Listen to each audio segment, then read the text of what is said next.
इचलकरंजी शहरात गेल्या काही दिवसांपासून आग लागण्याच्या घटना सातत्यानं घडतायत.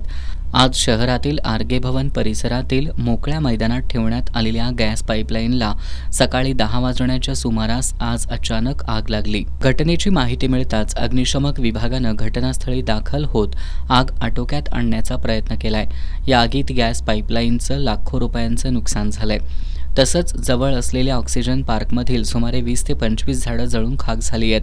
घटनेची माहिती मिळताच महापौर उदय धातुंडे यांनी घटनास्थळी भेट देऊन पाहणी केली. तसंच नगरसेवक प्रमिला जावळे, माणुसकी फाउंडेशनचे संस्थापक अध्यक्ष रवी जावळे यांनी घटनास्थळी भेट देत परिस्थितीचा आढावा घेतला. गॅस पाईपलाईनला अज्ञात व्यक्तीनं नशेच्या अवस्थेत आग लावल्याचा संशय व्यक्त केला जातोय. यावेळी संतप्त नागरिकांनी मैदानाला कंपाऊंड आणि सीसीटीव्ही बसवण्याची मागणी करत प्रशासनाला जाब विचारला.